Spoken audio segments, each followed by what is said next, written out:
Coming up next, we're going to break down everything Spain for you in a very unique way, as well as a Twitter question of the week. Will Formula One go the way of Formula E? Coming up next.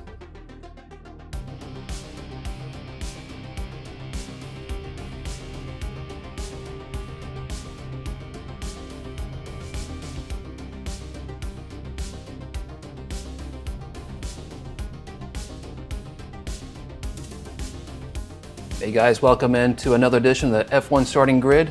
As usual, you're joined by Brock Young, the Mike Allen, as well as Chaz Day, giving you very unique insight into Formula One. We have Spain this week. For me, guys, it was the usual podium, usual top three, but it gave, at least for me, a thrilling race compared to what used to be in the past. What do you think about that, Mike? Well, I mean, it was exciting, but I don't know what Red Bull was thinking. And I was just the whole time that Hamilton was chewing away at the time while Max was trying to nurse along some bad tires. My whole question was, why didn't he just pit right after Hamilton? Yeah. And let him fight it out? Because then he gets new tires and goes out and gets the fastest lap by almost half a second. So I think I'd have had more faith in Verstappen, where as soon as Hamilton pitted, I would have pitted right behind him, let him use that 24 or 25 seconds, use that to my advantage, and then fight it out. And that would have been more exciting, but just that slow grind. And even Max afterwards, he's like, there's nothing I could do. I mean, but watch him come, because it was either, blow out my tires or try to have a chance at the end. But by the time he goes in and pits, now Hamilton's ahead by 20 seconds with 4 laps to go. And that's, I would like to find out more about the decision-making for Red Bull, but it was more anxiety driven than exciting for me, because I was really questioning their call. Well, people are saying that on Twitter, Facebook, YouTube. I'm seeing this all over the place. That the same thing you're seeing, Mike. That Max should have pitted earlier, and it was the detriment of the team and his race, basically. But both Christian Horner, Max, both said that Mercedes has a faster car, but do they really? I mean, Chaz. I mean, you look. What do you think about the race? What stood out for you most when it came to that situation? I don't know. I think it really did come down to strategy. I hear them saying that Mercedes has a faster car, but we just haven't seen that this season. What we've seen is decisions making the difference. I mean, even the very obviously the start of the race is always a really good indicator, and Max got off to a blistering start. Right off the gate. So this idea that Mercedes just has a faster car. I mean, they have a fast car, but I don't think that's the full story. In this case, I think it was just strategy. Well, I totally agree with you guys. I mean, it's something that to say that, we probably just lost this race, but for them to say they have the faster car when the pace itself between Max and Lewis the past 4 races, with Max winning 1, him coming in second. Now, granted, in Portugal, he lost by 22 seconds, Max over Lewis over Max. Yeah, Lewis got ahead of everybody, and Lewis was ahead of everybody by 22 seconds this race too. So there was a big gap. Well, actually, I want to break that down to you right quick, how they finished here. Lewis came in first, of course, with 1 minute 33 seconds, followed by Max. He actually was behind Lewis by 15.8 seconds. Not too bad. Bottas was behind by Lewis by 26 seconds, then followed by Charles, Sergio, Daniel, Sainz in the Ferrari. Lando came in 8th. Ocon came in 9th. In 10th, we had Pierre Gasly, followed by Lance Stroll in the Aston Martin in 11th. Then Kimi Raikkonen, Vettel in 13th. George Russell in 14th. We'll get to Williams here in a minute. Giovinazzi in the Alfa Romeo. in the 15th, Latifi in the Williams in 16th. 17th, we have Alonso finishing way down there in the Alpine. And 18th and 19th, we have the Haas. Then by 20th, we have Yuki finishing. He's the only DNF of the race. But back up to Lewis and Max, I know in between the race here, they said it's not the case, but there was one point of the race that Bottas held up Hamilton for a little bit, and Bottas wanted those, I guess, the points. But what are your take from it, Chaz?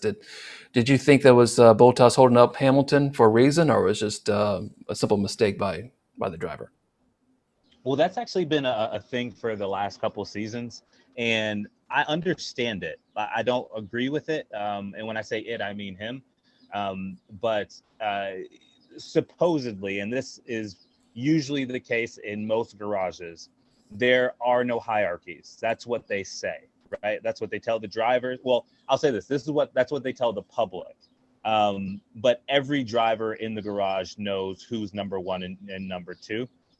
That's why Ricardo left, right? That's like everyone, whether you say it verbally or not, everyone knows who the number one and the number two driver is. It's expressed. So I just think that Bottas doesn't want to be a number two driver. I think that when he gets orders to stand down, he's done it in the past, but I just think he doesn't like it. So on Mercedes side, from a strategy standpoint, he's not in championship points. So him getting a point here or there, sure, it contributes towards the constructors, but they'd rather have it go to Hamilton, because then that secures the drivers' championship also. If it goes to him, it's just a point, towards constructor, but it doesn't help secure the drivers. So, and obviously, that puts us in a tough situation, because now he's in a situation where even his success doesn't really count that much to the team.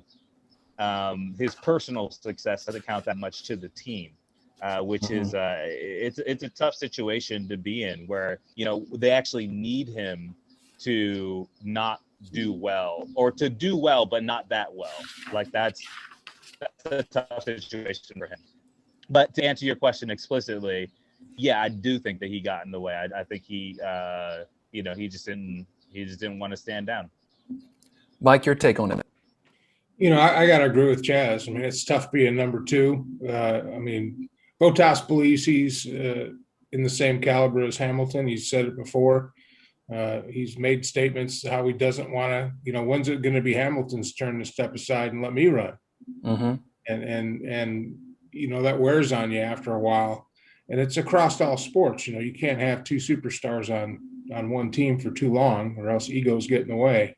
And Bottas wants to win. He doesn't race to come in second. He doesn't race to slow somebody down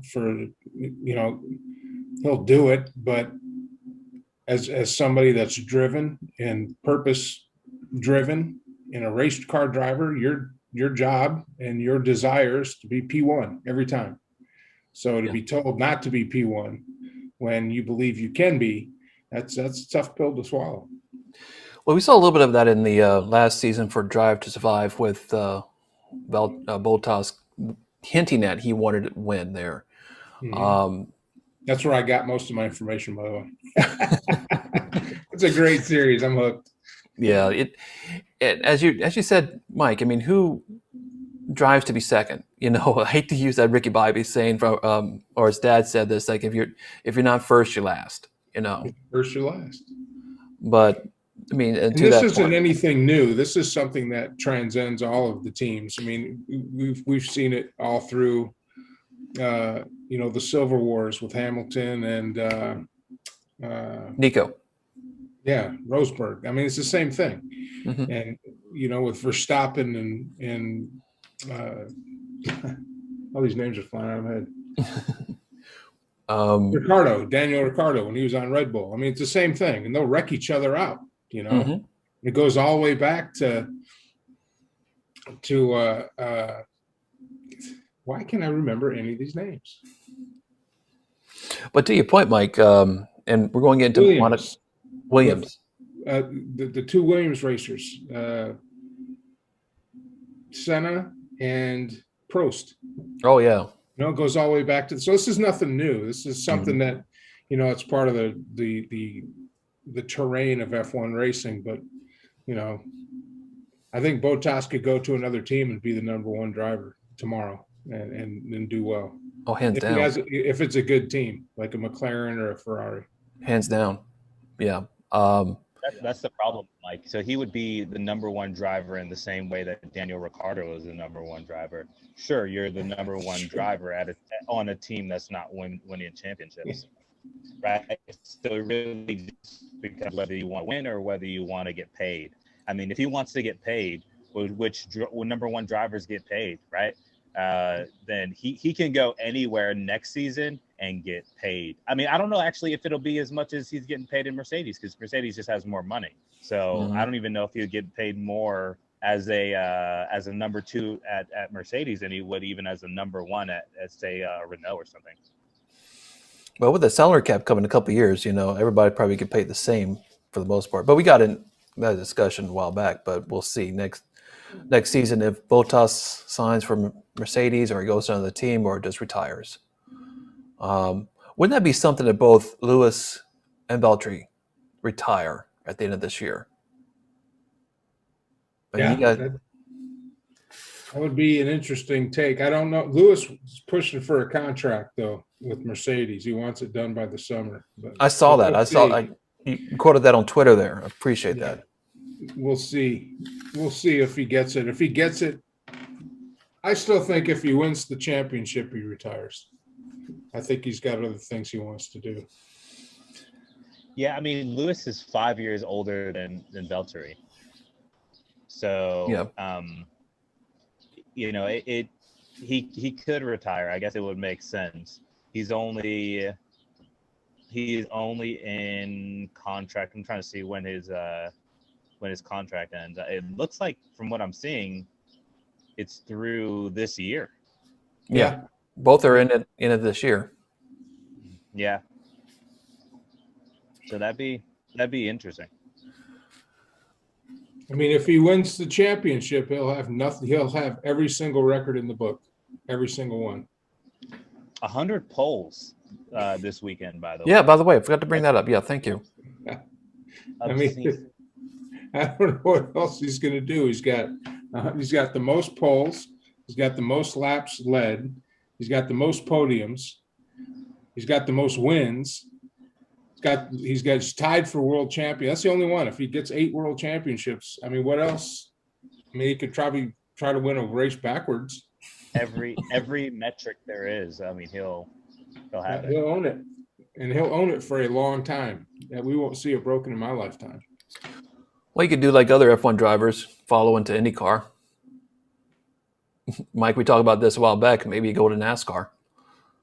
That would be amazing. I would be a NASCAR fan if Sir Hamilton got into it. I would also become a NASCAR fan. You'd see me in one of those Bush jackets. That would be the greatest thing ever if you went to NASCAR. I mean, those rednecks would go nuts, man. Yeah, that'd be amazing. Yeah, nuts in because they'd be upset.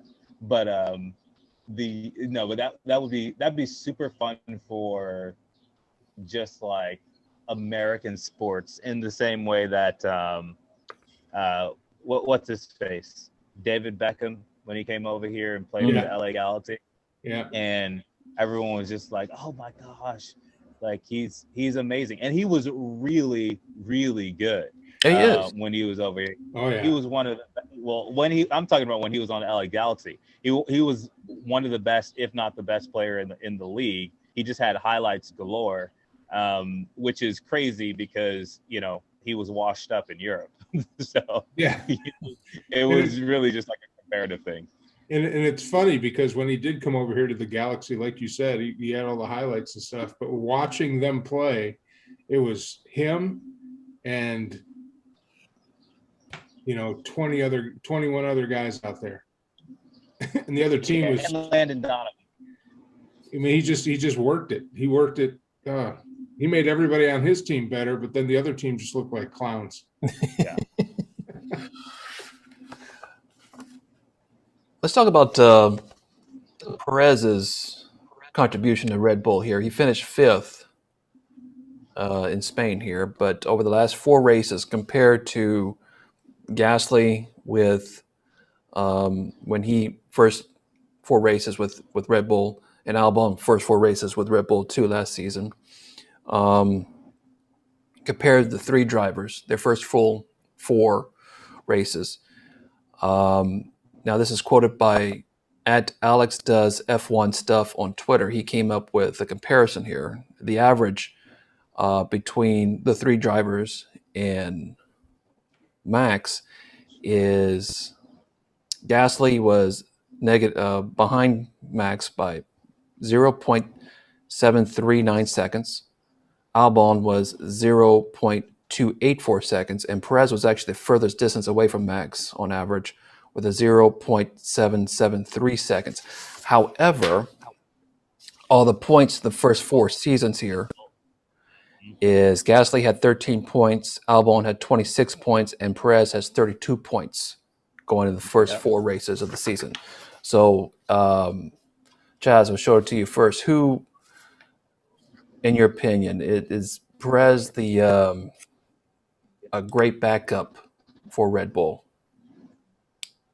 right now? You know what, Brock? I think it's one of those things where it doesn't actually matter as long as he's getting points. It's kind of like the situation that Bottas is in. I mean, to be honest, if Bottas is coming in third behind Verstappen, what difference does it make how good he actually is? Because anyone that you can get is going to come in third behind Verstappen.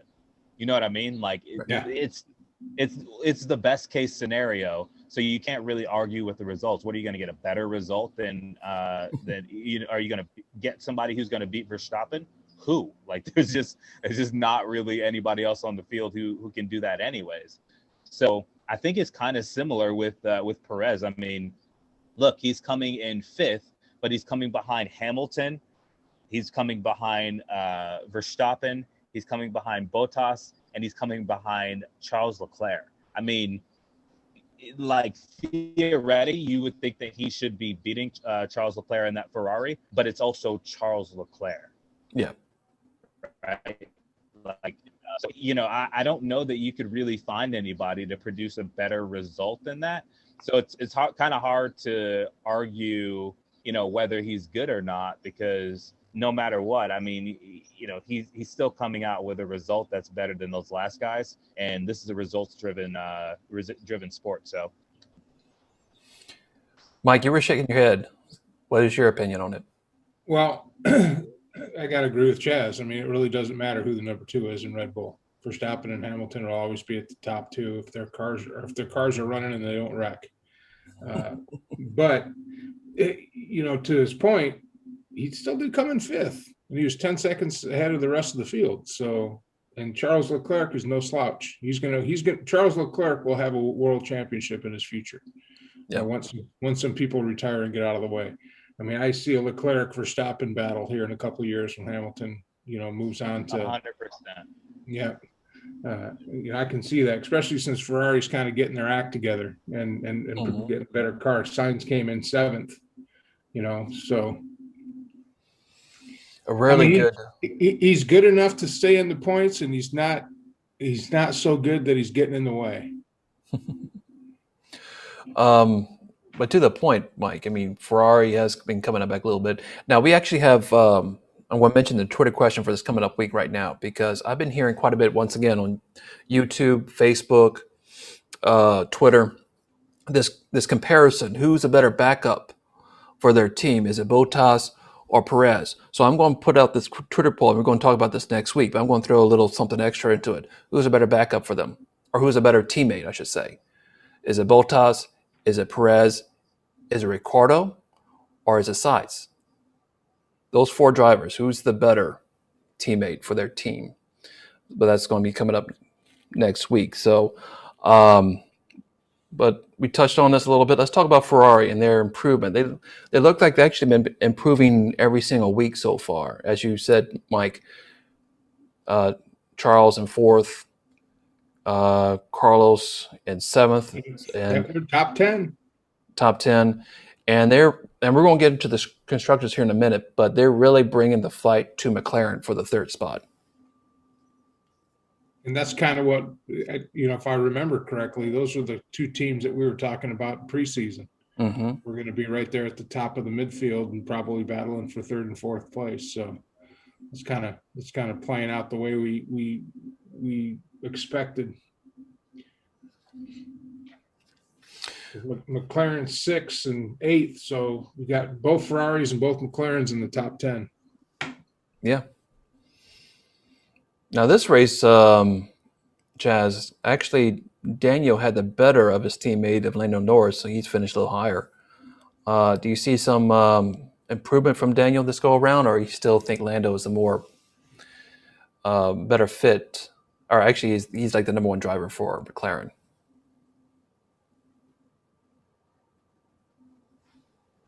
Yeah, I think from the beginning, the plan was probably to be.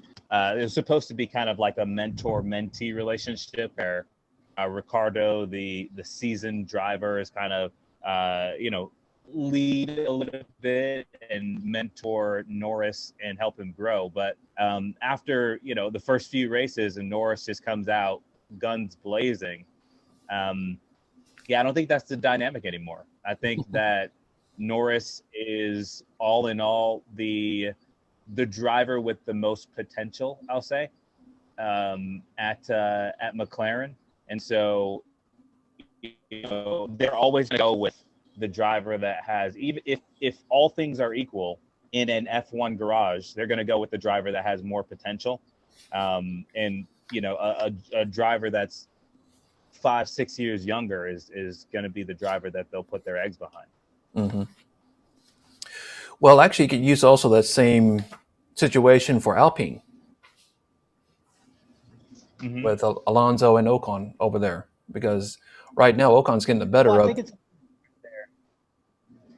Yeah, that's a good point, Brock. I think it's a little bit different there because nobody's, Alonso's not racing for championships. Alonso's not racing for legacy. His legacy is secured, right?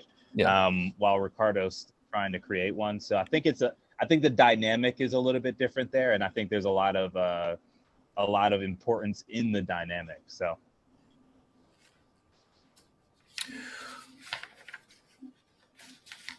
Now, Mike, your Williams actually performed a little bit better.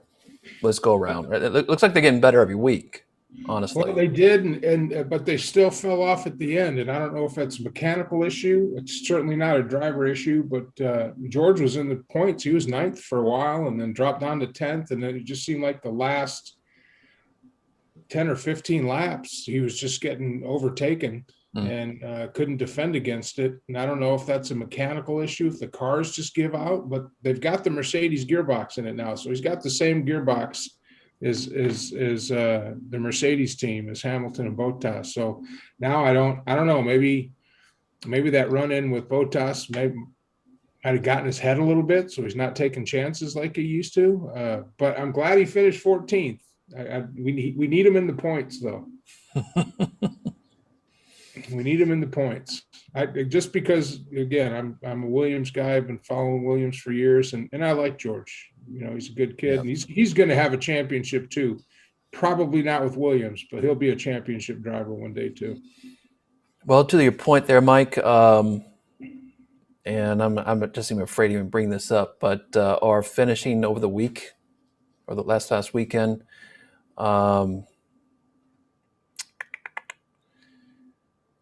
Chaz, I want to say you're still ahead because you only got the Bottas coming in the top P5 correct. You got the first two correctly, so you're 187. Mike, you're right behind him. You got your whole podium correctly with 59 points. That brought you up to 148, and I only got the extra question right. Charles will finish higher than Daniel, but your extra hold on. We're getting a ruling from the FIA. Hold on. Chaz actually has to go with his original picks. He was not allowed to change his mind. Bullshit.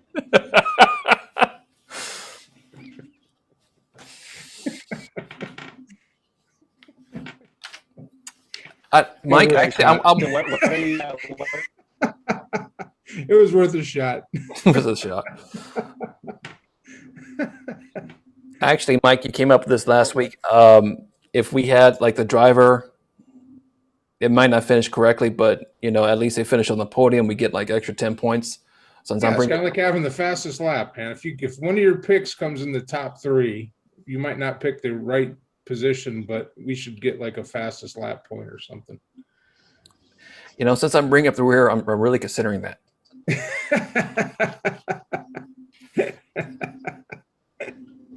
Wait, so what are the points totals again, bro? You're still ahead. 187 for you, Chaz. 148 for Mike, and I'm 84. Okay. So you're Just wanna right know now how close Mike is, because I know he's close. about 40 points around there. I'm going to overtake it, Monaco. There's not a lot of overtaking in Monaco. That'll be interesting to see. The streets are pretty tight. Pretty much whoever gets pole and then doesn't screw up their pit stops usually ends up winning in Monaco. Almost always. And there's a really good movie that was made with the Flying Scotsman, Jackie Stewart, and it was called Weekend of Champions, where it follows Jackie Stewart through the whole, I think it was 1968 or 1969 Monaco Grand Prix. And it follows him through the whole weekend. And it gets really in depth. It's really good. You can find it on Amazon. I think you can rent it for like $3 or something like that. But it's called Weekend of Champions. I think I saw that. I think you turned me on to that. Yeah. And it was the director, Roman Polanski, was one of Jackie Stewart's supporters and friends, and he filmed it. He followed him around and filmed it through that whole Monaco weekend. And I want to say it was 1968. Let me look it up.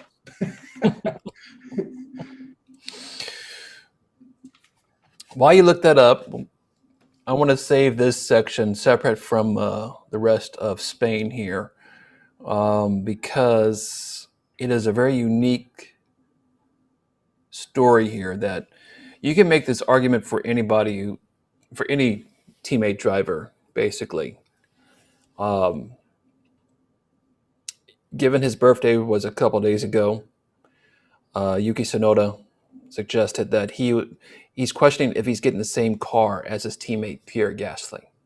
And this is from ESPN.com saying the F1 rookie Yuki Tsunado questioned whether AlphaTauri has given the same car as his teammate Pierre Gasly after a frustrating qualifying session on Saturday for the Spanish Grand Prix. And I quote, I'm not going to say the whole entire quote because he curses in there. He says, "I cannot believe this bleeping car," right when he pulled into the garage.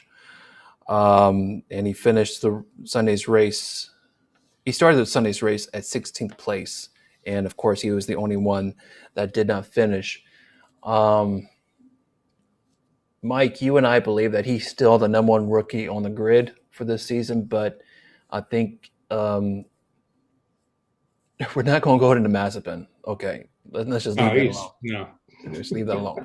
But I think Tsunoda's just, still learning the team, learning the situation. He's still green behind the ears, and he's just getting frustrated that I guess he's not really processing it, the way he did in Formula 3 and Formula 2 and stuff like that. But your take from Yuki Tsunoda's performance over the weekend?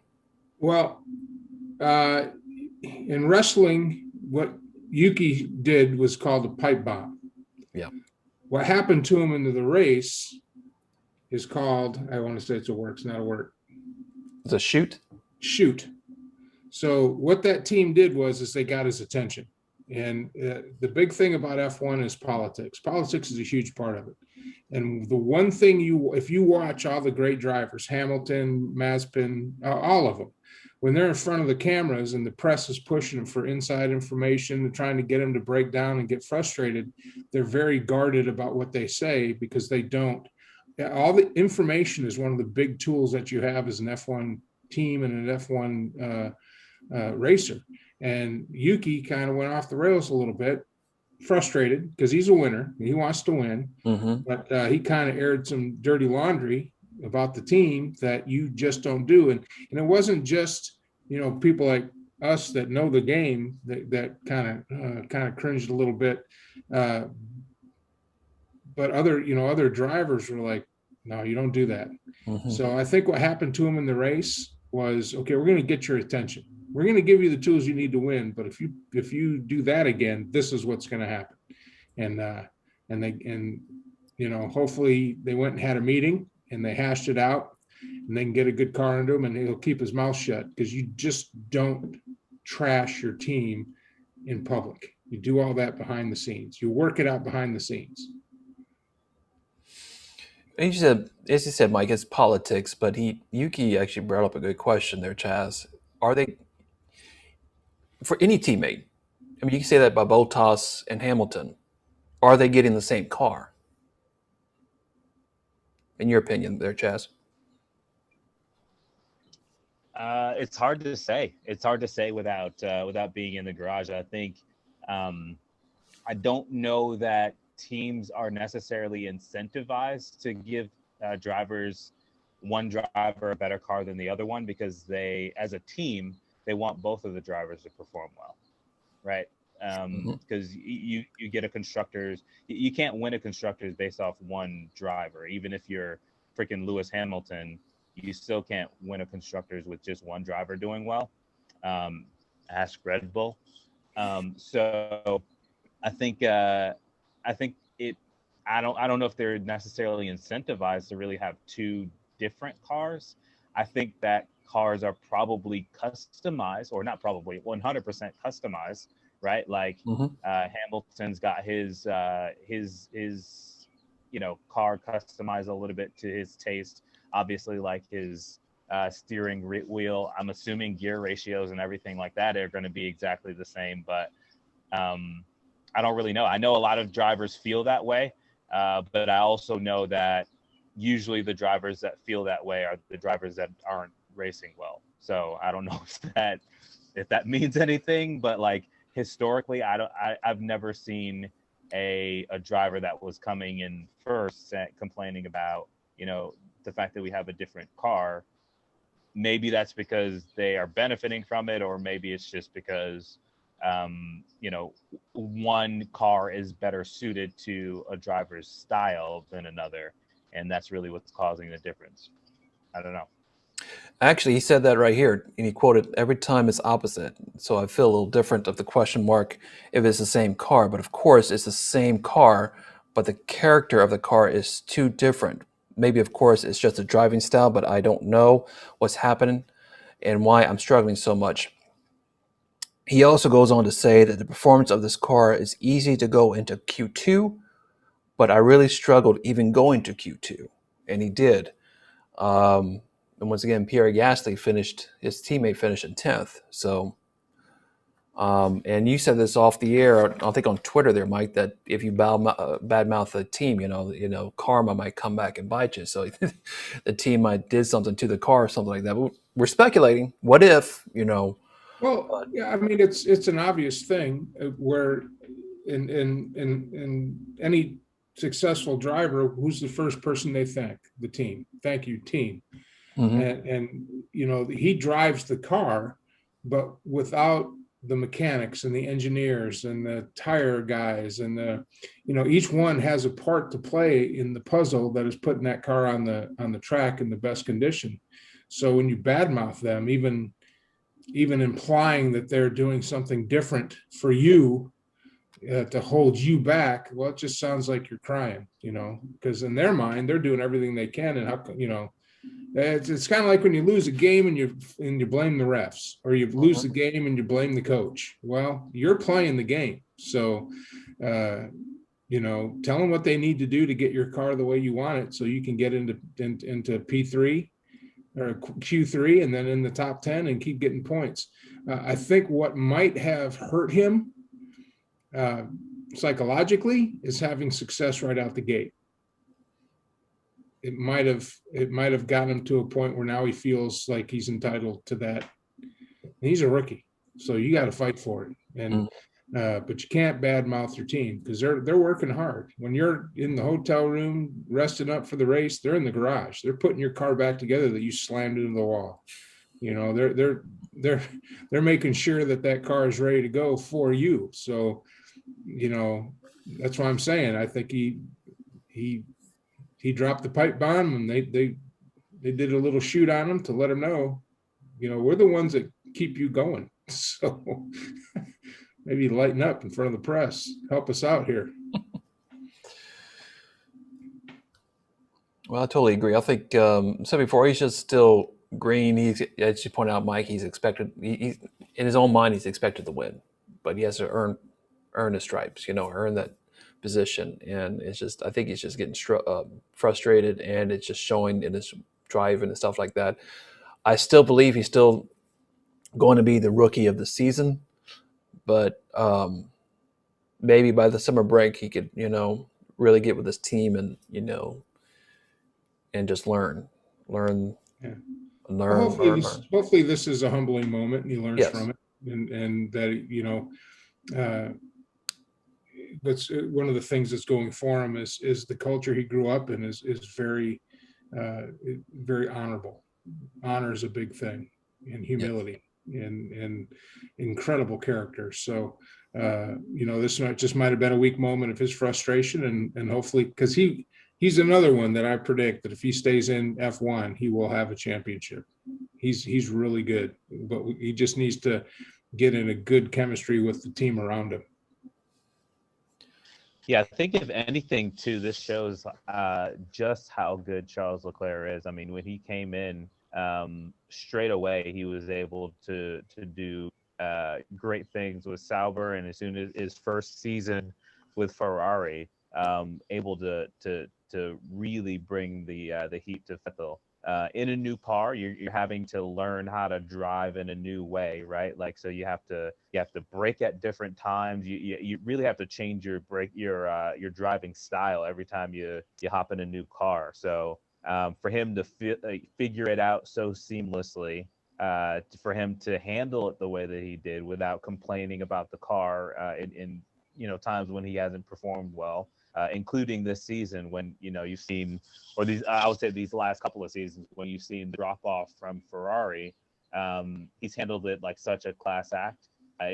To me, it's even more reason why this guy is a world championship driver. He's just got the composure of Hamilton, where nothing bothers him. He's just kind of looking to the future. But I think Yuki just needs some time to figure that kind of stuff out.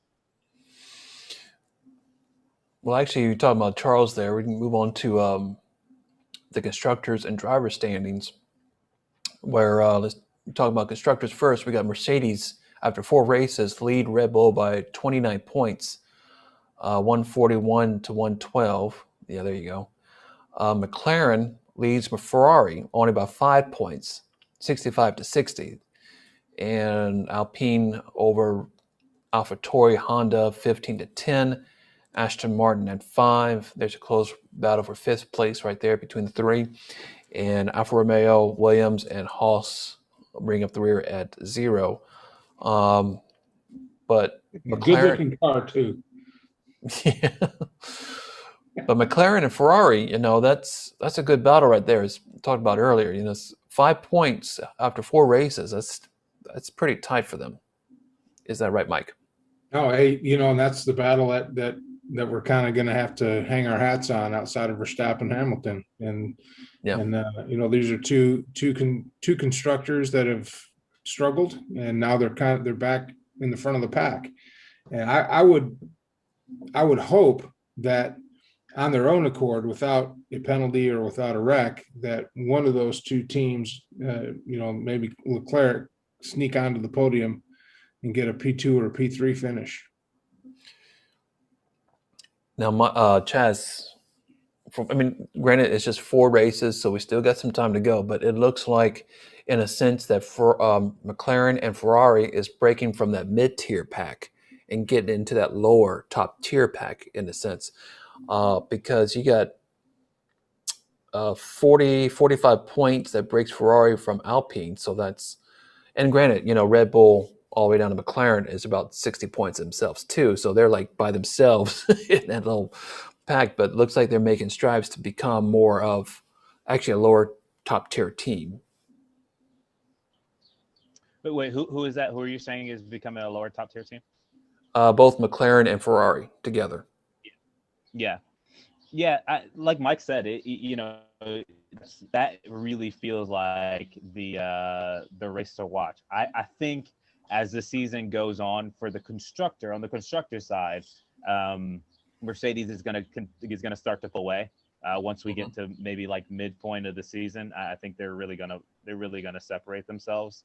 But McLaren and Ferrari, just by virtue of like positions, like the positions that their drivers will come in, will continue to stay pretty close together, right? Like their drivers will kind of move around in the standings, but they'll stay pretty close. They're only 5 points away. Obviously, like Alpine and AlphaTauri are also 5 points away, even though they only have 10 and 15 points respectively, or 15 and 10 respectively. But yeah, I think that's the real one to watch. I think it's super fun. I literally could not be more happy for McLaren. Love that team. Love Zach Brown. I say it almost every week. Just because he's Mark. Mark. So yeah. I love it. So I would be super happy. I mean, they won't even come close to number 2, but if McLaren could figure out how to finish top 3 or in that third slot, what a ridiculous turnaround in just a couple short years. Yeah, and you can say the same for Ferrari after the year they had last year, battling out for P3. You know what it is, though, Brock? I think it's one of those things though where it's like it's Ferrari though, so it's kind of like, I mean, can you really be happy for them? It's like it's like, yeah, I mean, if you're a Ferrari fan, for sure, but even if you're a Ferrari fan, I don't know that you can really. It's like LeBron James like having a good season. It's like, okay, like good for him. Maybe he crosses some personal thresholds, but if he doesn't win a championship, it's LeBron James, right? Like his measure of excellence is a championship, and it's the same with Ferrari, right? Like if the measure for excellence is a championship, and if they're not contending for a championship, it's really hard to be happy for them. Well, I mean, honestly, you said before, after the year they had last year, I mean, anything's an improvement. And what their team principal pointed out is like they're fighting for third right now, and that's what they wanted to be finished at the end of the year, is at least P3, if not higher. But I mean, Charles was 4th in Spain. You had Carlos in 7th. That's, I mean, said before, after the year they had last year, it is just in total improvement, and just something at least to look for me as a Ferrari fan. Yeah, you made a good point about LeBron James, and Ferrari is expected to win. And I pointed this out a couple weeks ago, where like you got Mercedes, you got Honda, you got Renault, you got all these other constructors in there, and their main priority is not necessarily racing, but to sell cars and make money. Ferrari was created to race, and that's their legacy, that's their heritage. So yes, they're expected to win, but I mean, for me as a Ferrari fan, to see an improvement from last season, that's what I'm happy about. Yeah, good for them. They get a gold star. Fine. But you're actually, you know what? Are you a Bonotto fan? Was that? Are you a Bonotto fan? I like him. I mean, I don't say I'm a fan of his, but Okay. Yeah, I mean, I think we differ on that point too. I don't think he's been a great principal, but his decision making is has been really suspect to me, mhm. especially in clutch situations. So I think they're improving, and I think that's a good thing for Ferrari overall. I also think that part of why they're improving is circumstantially, like they're improving relative to other teams. Like other teams are just not as good as them, which is kind of improvement, I guess, but not all the way. Also, I think that Charles Leclerc is outperforming his car. I don't know that that's necessarily Ferrari being great as much as it's Leclerc being great in some instances. So yeah, I think if Charles Leclerc was a lesser driver, or they just had someone else for whatever reason, they made a decision and went with another driver, same car, I think that Ferrari could easily be in fifth, sixth place, and it would make all the sense in the world. So Mhm. I really do think that it's just well, I mean, to give them credit, they did make the decision to hire Charles Leclerc with a decision, but yeah, I'm not really I'm not really bullish on Ferrari or Binotto, to be honest. So I think we kind of differ there. Mike, your take But I on it, see where man. you're coming Okay, Mike, your take on it, man. Well, I mean, I'm taking this from a total different perspective. I mean, you got Zach Brown, who's named after probably one of the greatest rock bands in the 70s. from. And then you got, you know, Binotto, who looks like an album cover for Simon and Garfunkel. So,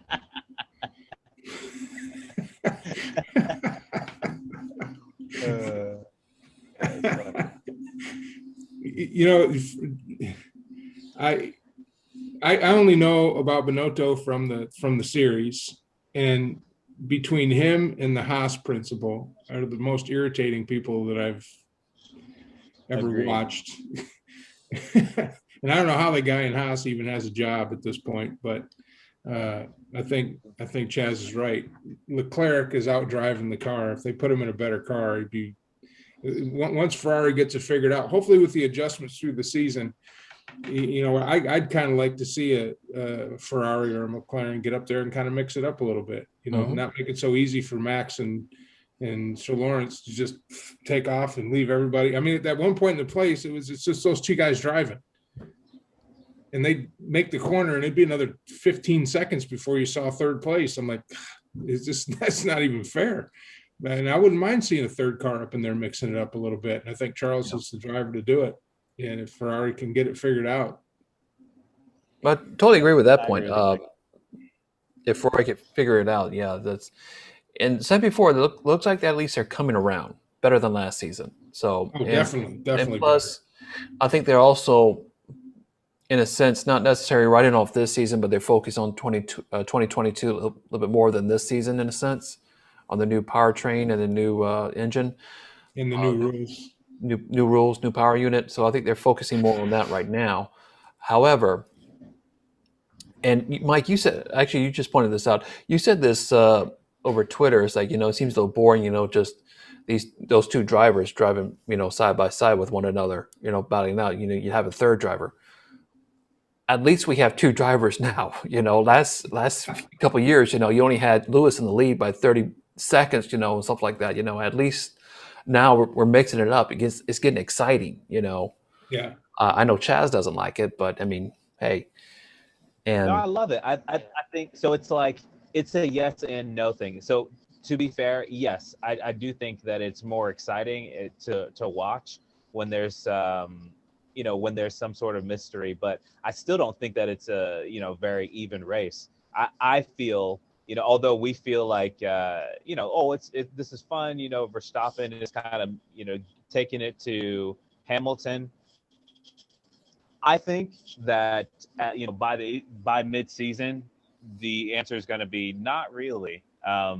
because I think Hamilton's gonna begin to pull away, and I think already Verstappen's probably feeling a little bit like Vettel did in 16, 17, where he just, you know, came close and it kind of felt competitive, but at the end of the season, I don't think the points will show it. I do, you know, contrary to popular belief, popular being amongst my friends, even my other friends, I actually do want to see some sort of competition with you know, with Mercedes.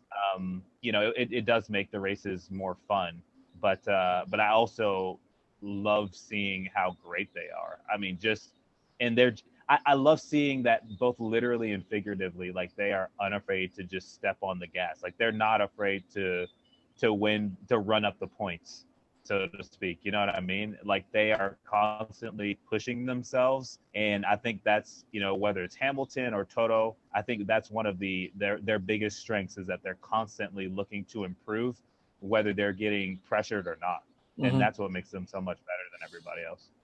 Well, actually, that's a good segue because let's talk about the points for the drivers here. Yes, Lewis has 3 golds and 1 silver right now after 4 races. He has 94 points. Max is right behind him with 80 points. So he's just down by 14 points. Then you drop down all the way to Bottas, who has 47 points. Lando Norris, who came to 4th with 41, and Charles has 40 points. So you got a 7-point gap between 3rd place right here, between Bottas, Norris, and Leclerc. And Perez is not too far behind that with 32 points. Number 6, you got Daniel, 24, Carlos in 8th, Esteban in 9th with 10 points. Let me go down here a little bit. Gasly in 10th place with 8 points. Lance Stroll in 11th point with 5 points. Alonso the same in 12th spot with 5 points. You have Yuki Tsunoda with 2 points. Then you have Kimi, Antonio, Sebastian, George, Mick, Nicholas, and that Russian punk all at 0. So I was trying to be nice. Trying to be nice. I saw this. You gotta watch that video. You gotta watch that video. I had to watch it twice because I was laughing too hard. I was missing some of the comments that the drivers were making. They just show Mazepin flying all over the place, hitting walls. You got drivers trying to get by. You know, like this in this last race when he held up Verstappen, cost him time. It cost him time. I don't think it would have made a difference, but it cost him time. It's like you're in last place. Everybody behind you, get out of the way. I don't know how hard that is to understand. You're not competitive at this point. Just. I think it was Lewis that was complaining about where's the blue flag for. Yeah, and then he held up Lewis too. Yeah, where's the blue flag for Mazepin? Max got by him, and then Lewis caught up to him, and he held up Lewis. Lewis is trying to catch up to Max. Yeah. I don't know. So when it comes to drivers, I mean, how about Lando freaking Norris? Only 6 points behind Bottas? Yep. Come on, man. Get off, Frosty. Come on, man. If that kid pulls a McLaren into 3rd place, come on. That's phenomenal. Yeah. Phenomenal. And Lando's one of the guys that's gonna have. He's young. He's gonna have a good career too. Yeah, between Charles, Lando, George, if he gets a good car underneath him, I mean, you're talking about a good battling out in the next few seasons here. But said before, you got Bottas, you got Norris, and you got Leclerc all within 7 points with one another. That's fun. That's really very fun. Now I'm going to save Monaco's picks for next week, but I just want to give y'all some stats as far as driving. All the drive, I tried to do a little study here, and I'm still, breaking it down a little bit. But for Monaco, and I'm going to post this to Twitter probably later on here.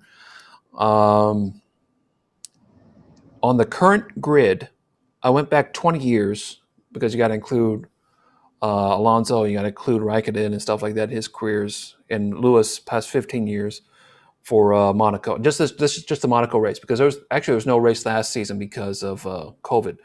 But I love Monaco, not just for the history, but it's so unpredictable. You don't have the same winners back to back to back like you did with Spain with Lewis. In fact, Lewis, he has the most wins of the current grid with 3. 2008 when he won the championship, 2016, and last time they raced there in 2019. The ones that came close to them is Alonso with 2, Vettel with 2, Raikkonen with 1, Daniel Ricciardo with 1. But now Vettel has the most points coming out of Monaco with 168, and Raikkonen has the most years with 17 racing in Monaco. But I'm going to put all that together and just put that on Twitter here shortly for you guys to take a look at.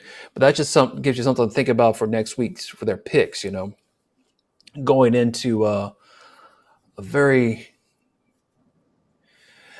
I like seeing Monaco, even though it's not much overtaking, but that's where qualifying comes into place.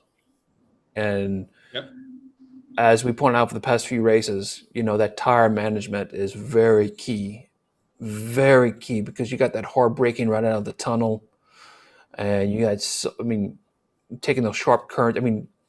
Once again, if whoever has the best tire management, once again, will come out on top. I don't care about the faster car because there's not too much we can do as far as straight ahead speed in Monaco. It's just taking those corners. The pole matters too. Pole matters. To your point, in Monaco, pole really, really, really matters. Mm-hmm. So whoever can have a fast lap, that definitely matters for qualifying. But I really agree with you there, Brock. I think tire management is going to make a big deal, or going to make a big difference, just because once those guys come out of the pit, there's not going to be a lot of passing. No, not too much. The only true passing area is right out of the tunnel, going into the chicane, which you got to brake hard for. Yep. But Mike, what do you? Once again, we're going to do picks next week, but going into historic Monaco, the only track that might have more history is Silverstone. Mm-hmm. But once again, I just love seeing Monaco. I love street races. It's so hard to overtake in, but in fact, I want to point this out right quick. We talked about Charles here a minute ago. Charles, he raced Monaco 2 years over. This is going to be his 3rd year, but he has not even placed in the top 10 yet, so he has 0 points going into this next race for Monaco. I think this is an opportunity for him in his home race, and I saw on his Twitter page that he's setting up his own grandstand for his own fans in Monaco. So, and we're going to have fans in Monaco, which is cool. Yes, they're going to have fans in Monaco again. That's fantastic to see. But just going into that, his expectation is high, at least from what I'm seeing. So I think there's a very good possibility where we could probably see a new champion going into Monaco. Mike? Well, Monaco's all about your game plan, because you're gonna get by people by the pit stops. You're gonna get by people by like you said, tire management. If you can make it a 2-stop race, you probably have a better chance of getting on the podium. But none of that matters if you can't get within at least Q3 and then P3.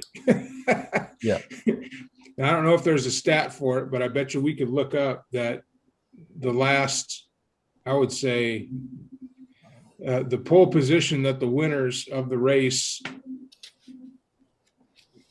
P1 and P2, maybe P3, but I don't know of any race in Monaco where someone was like mid pack and then came up to win it without massive wrecks and other stuff. Just because, like I said, you don't pass. There's no place to pass. So, I mean, you can get by somebody if they have to pit because they didn't manage their tires. You can get by somebody if they lose it in the curb and have to go off into a runoff and back up and get back on the course. So mistakes in tire management and a good game plan going in are what's going to win that race on top of, being P1 after qualifying. It's like Mazepin's dream race.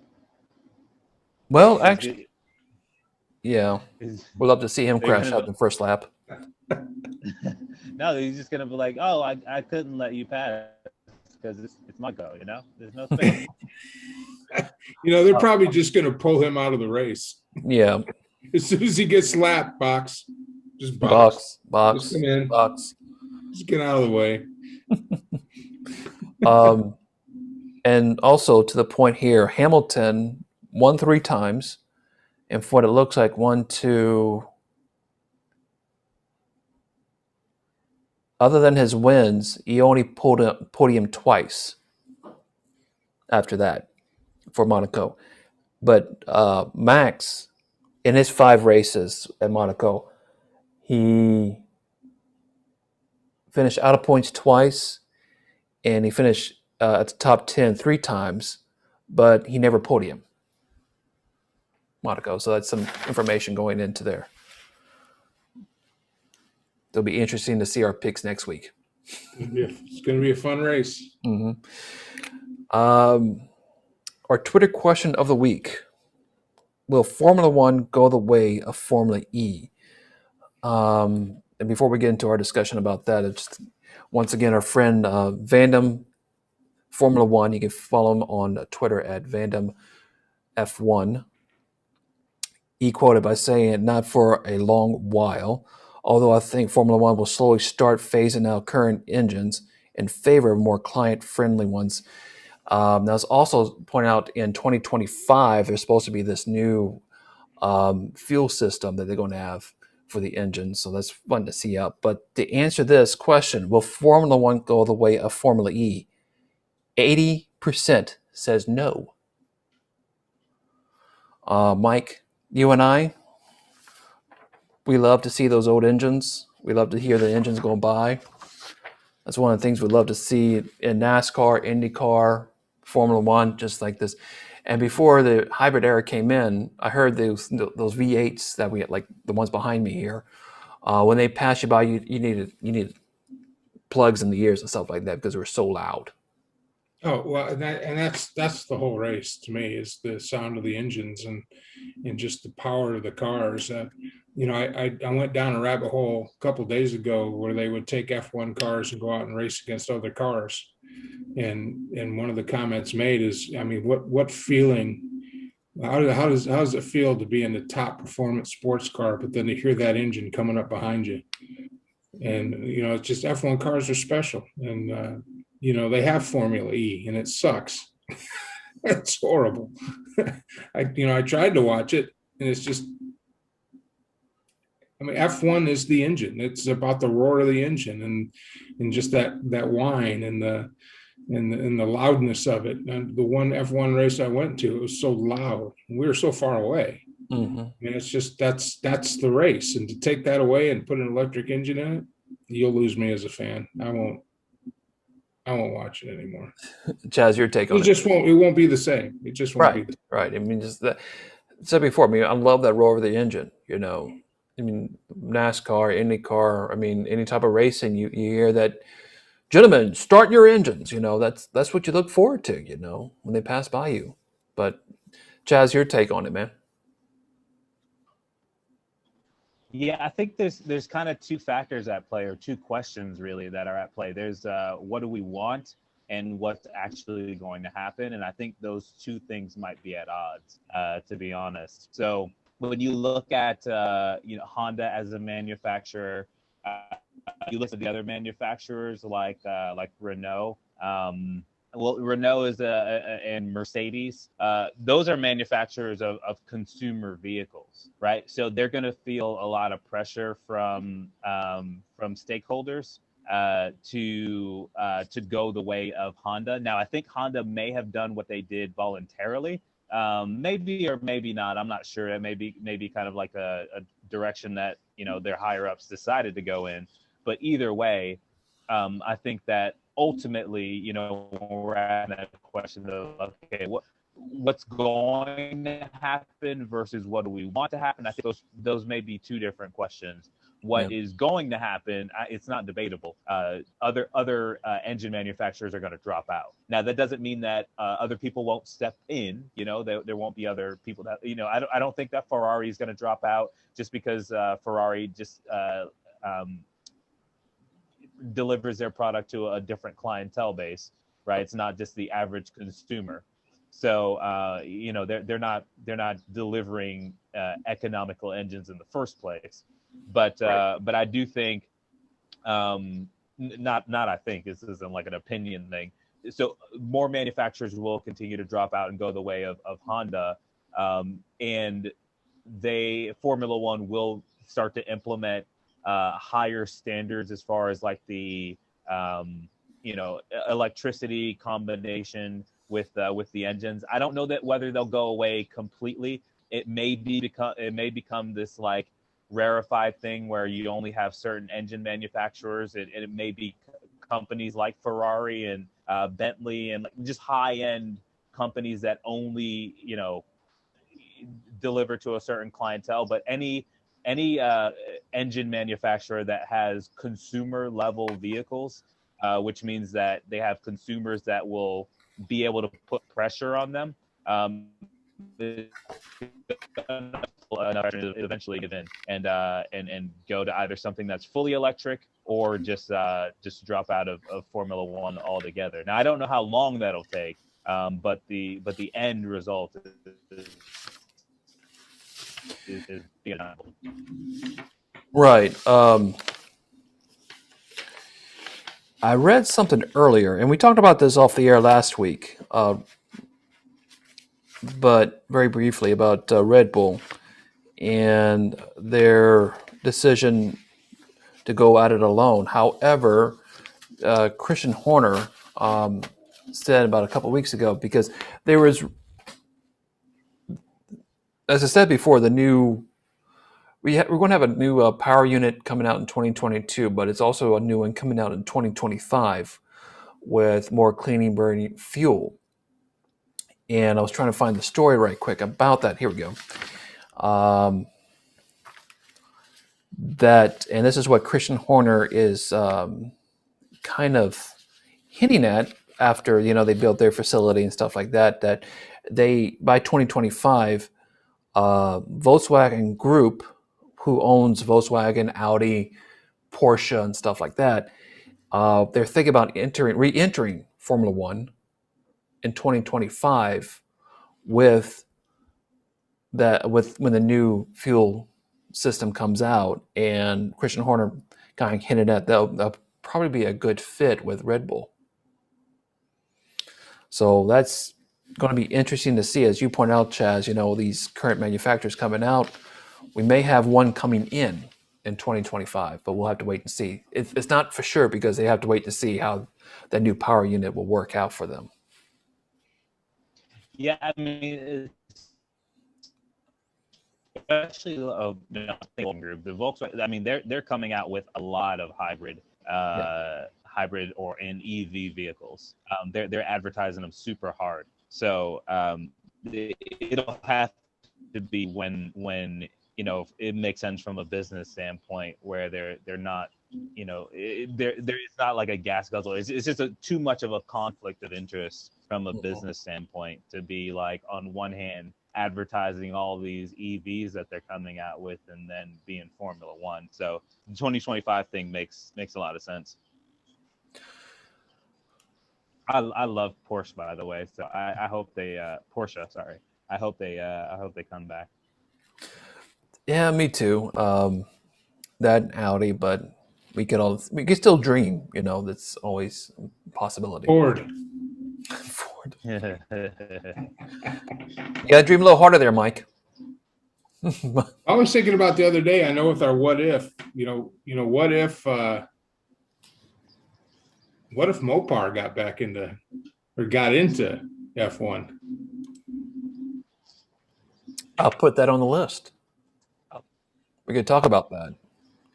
That's a good plug there, Mike. Because if you look at all the manufacturers right now, it's like Ford has a electric truck, an electric Ranger, and GM just came back out with the Hummer. That thing is sick. And GM's got the electric Hummer, right? And then you look over at Dodge and they're like, hey, let's put a turbocharged V8 in a minivan. America. So, Mike, we don't have a Murray Walker quote of the week, but we're going to try to start doing something a little different, just the different quotes of the week. It could be from a driver, it could be from a commentator. I think we have a load of them about Mazepin. I swear to God, I just cringe every time I say that name. But